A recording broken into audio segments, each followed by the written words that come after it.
வணக்கம் இந்தியா. வாரத்தின் முதல் நாள் காலையில் இந்த மிடில் ஈஸ்ட் டென்ஷன் அது இன்வெஸ்டர் சென்டிமெண்ட்டை கம்ப்ளீட்டாக பிரகட்டி போட்டுடுச்சு.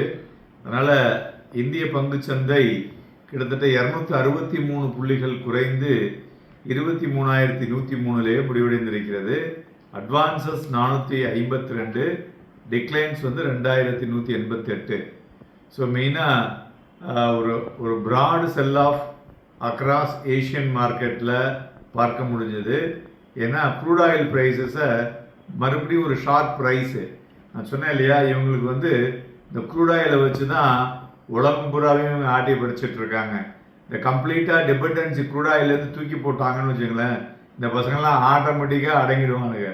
இதை வச்சுக்கிட்டு தான் உலகம் பூராவையும் ஆட்டம் போட்டுன்னு இருக்கானுங்க.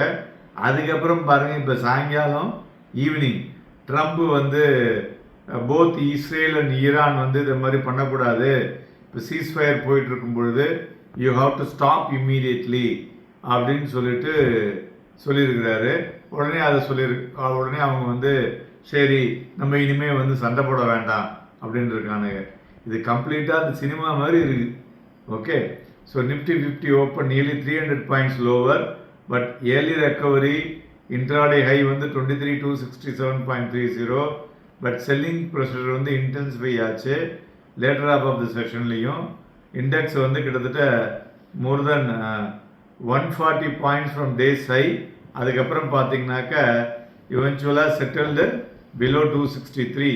அதுமாரி வாலட்டிலிட்டி இண்டெக்ஸ் அதுவும் பார்த்தோன்னா அதுதான் மார்க்கெட்ஸுடைய ஃபியர் காஜுன்னு சொல்லுவோம்ல, அது இன்னைக்கு 7.84% டியூரிங் த செஷன் ஏறி 17.03 இருக்குது. So major factor behind the market விழுந்ததற்கு மெயினாக the sharp jump in crude oil prices.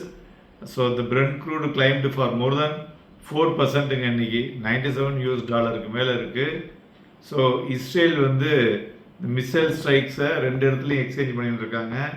So இந்த லேட்டஸ்ட் எஸ்கலேஷன் அந்த கன்சர்ன் யூஎஸ் பிரசிடென்டினுடைய new 60-day ceasefire agreement, so அது டீரெயில் ஆச்சு அப்படிங்கிற மாதிரி காலையில் சொல்லிட்டு இருந்தாங்க.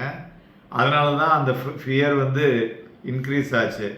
அதுபோல் இன்றைக்கி செக்டார்ஸ் பார்த்தோன்னா எல்லாமே weakness, broad based selling. All 11 major செக்டார்ஸும் எண்டட் வித் ரெட். அதில் மெயினாக ரியாலிட்டி, மெட்டல் அண்ட் ஆட்டோமொபைல் ஒரு ஹெவி செல் ஆஃப்னே சொல்லலாம். அதுமாரி இண்டிவிஜுவல் ஸ்டாக்ஸை பொறுத்தவரை பார்த்தோன்னா Max health care, Power Grid, Tech Mahindra, பிஎல், நெஸ்லே பையிங் ஆப்பர்ச்சுனிட்டி இருந்தது. மறுபுறம் விப்ரோ இன்னைக்கு மேஜராக விழுந்த பங்குகள் Wipro, Jio finance, Eternal, Shriram finance and Hindalco இவையெல்லாம் இறங்கிய பங்குகள் அப்படின்னு சொல்லலாம்.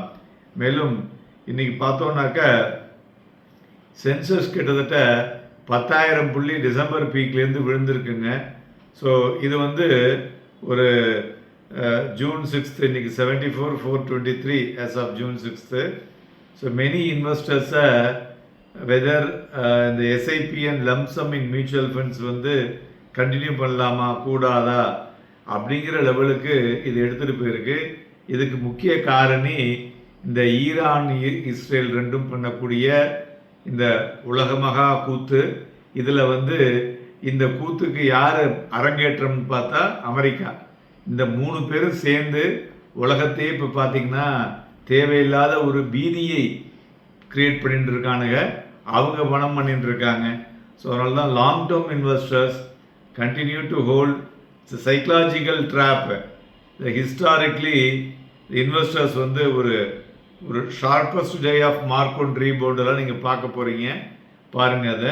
அதுமாரி நிஃப்டி ஐடி இண்டெக்ஸும் பார்த்தோன்னா 9% விழுந்திருக்கு இந்த 4 நாளில். இல்லை மெயினாக விப்ரோ, டிசிஎஸ் கிட்டத்தட்ட 6% விழுந்திருக்குங்க. இதற்கு காரணம் இன்றைய தினம் அக்செஞ்சரனுடைய வேல்யூவேஷனை உல்ட்டா பண்ணி விட்ருக்கானுங்க. ஃபர்தராக நியூட்ரலில் ஹோல்டுலேருந்து நியூட்ரல் ஆக்கி விட்ருக்காங்க. அவங்களுடைய வேல்யூவேஷன்ஸை வீக் ஆக்கி விட்டுருக்காங்க. ஸோ அதனால் அதுவும் என்னாச்சு, ஐடி இண்டெக்ஸும் இன்றைக்கி புட்டுக்குச்சு. ஸோ அதனால் இது எல்லாமே மேஜராக இந்த இம்பேக்ட் அப்படின்னு சொல்லலாம். மேலும் ஆன் த ஸ்டாக் ஸ்பெசிஃபிக் ஃப்ரண்டில் இன்டர்குளோப் அவியேஷன் அதுவும் கிட்டத்தட்ட 2.25% விழுந்திருக்கு. மேலும் மெயினாக என்னன்னு கேட்டிங்கன்னா, அந்த அவியேஷனில் வந்து சப்ளை செயின் டெலிவரியில் வந்து ஒரு பெரிய ஒரு அழுத்தங்கள் இருந்து கொண்டிருக்கிறது. ஸோ நிறைய ஃப்ளைட் வந்து கேன்சல் ஆகிருக்கு. எங்கேயாவது வெளிநாடு போனோன்னா போயிட்டு திரும்பி வர முடியாது. ஸோ இப்போ என்ன பண்ணுறாங்க, இந்த கிராமத்துக்கெல்லாம் ஒரு நாளைக்கு ஒரு பஸ் போகும்ல, அதுமாரி ஒரு சில கண்ட்ரிக்கு ஒரு நாளைக்கு ஒரு ஃப்ளைட்டு தான் போகுது. அதனால் வந்து போகிறது மெயினாக ஹாங்காங் பிஸ்னஸ் சென்டர், அங்கேயே இந்த கேவல நிலை வந்திருக்கு. ஸோ எல்லோரும் வந்து இந்தியாவை கழுவி போய் ஊற்றிட்டு இருக்காங்க. ஸோ இஎம்எஸ் பக்ரத ப்ராடர் மார்க்கெட் ட்ரெண்டுன்னு சொல்லலாம். ஸோ இண்டெக்ஸ் கான்ட்ரிபியூஷனில் பாரதி ஏர்டெல் ஒரு பிக்கஸ்ட்டு பாசிட்டிவ் கான்ட்ரிபியூட்டராக இன்னைக்கு இருந்ததை பார்க்க முடிஞ்சது. மேலும் தங்கம் பார்த்தோன்னா 967 ரூபாய் இறங்கி 1,54,000 வெள்ளி 1,671 ரூபாய் இறங்கி 2,46,000 குரூட் ஆயில் கிட்டத்தட்ட ஒரு 151 ரூபாய் இறங்கி 8,765 மணிவாய் கொண்டிருக்கிறது. பிளாக் டீலை பொறுத்தவரை பார்த்தோம்னா ஜிஎம்ஆர் ஏர்போர்ட், அசோக் லேலண்ட் மற்றும் யுனோமிண்டா இது மூலியம் பிளாக் டீல் நடந்துள்ளது. மேலும் என்னுடைய மார்க்கெட் பிரெத் ஒரு ரிமைன் டெசிசிவ்லி நெகட்டிவ். ஸோ 77 பங்குகள் 52 வீக் ஹை, 82 பங்குகள் 52 வீக் லோ, அடிஷ்னலாக 96 பங்குகள் அப்பர் சர்க்கியூட், 133 பங்குகள் லோவர் சர்க்கியூட்டுங்க.